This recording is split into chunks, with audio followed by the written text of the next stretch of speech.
Back to you, Greta. New information, Wolf, is emerging about what happened aboard those 4 hijacked planes before they were brought down. Information which may shed light on what the passengers and the crew were doing and may help reveal who carried out the attacks and why. More from CNN's Miles O'Brien. Nothing seemed amiss when American Airlines Flight 11 left the runway in Boston Tuesday morning. The 767-200 was about half full, toting 81 passengers, a cockpit crew of 2, and 9 flight attendants to the opposite coast. The captain likely planned for a 5-hour flight, so there was roughly 8,500 gallons of jet fuel in its 3 tanks. FAA radars tracked the airliner as it followed the flight plan. But then, about 20 minutes into the flight, somewhere over upstate New York, it turned sharply to the south.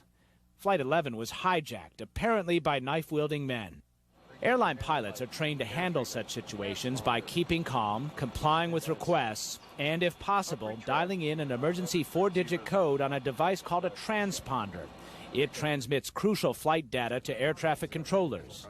The action takes seconds, but it appears no such code was entered.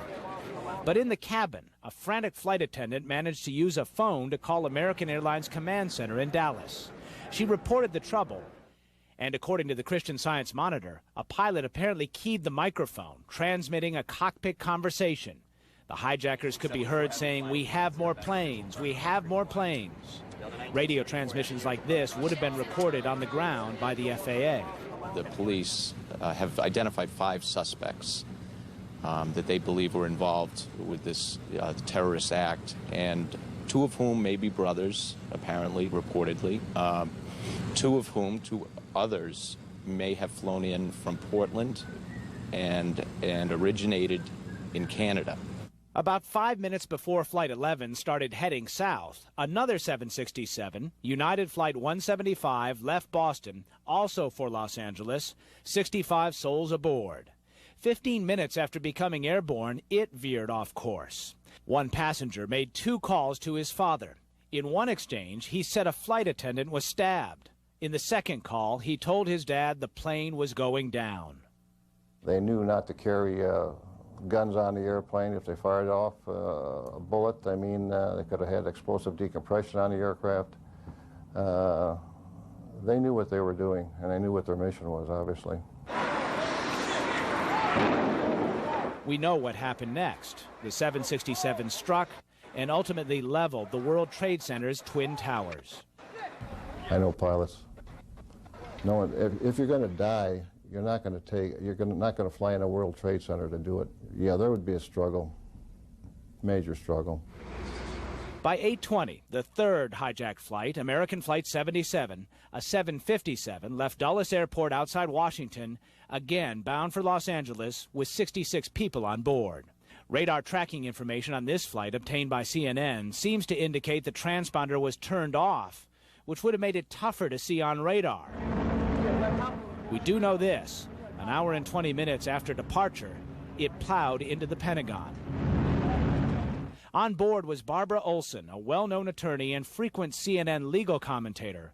Huddled in the back of the plane, Olson called her husband twice from her cell phone.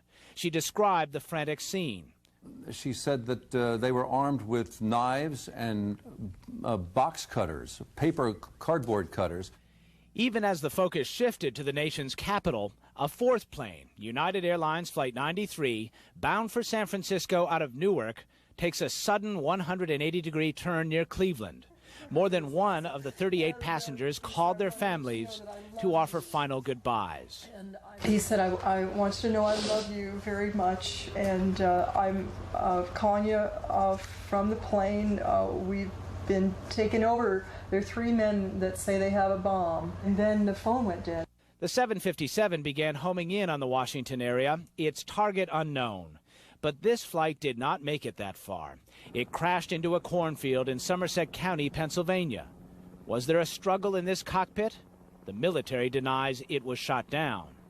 Pilots assessing this horrific sequence of events to a person believe the hijackers were in control of the 3 planes that hit their targets and that they must have been well schooled in aviation. No, these people were well qualified on the airplane. They knew the systems, they knew the navigation, and they knew the flight management system, the computers. And they knew navigation. I mean, they went from Boston and right down to New York. I mean, they had to know which way to turn. Miles O'Brien, CNN.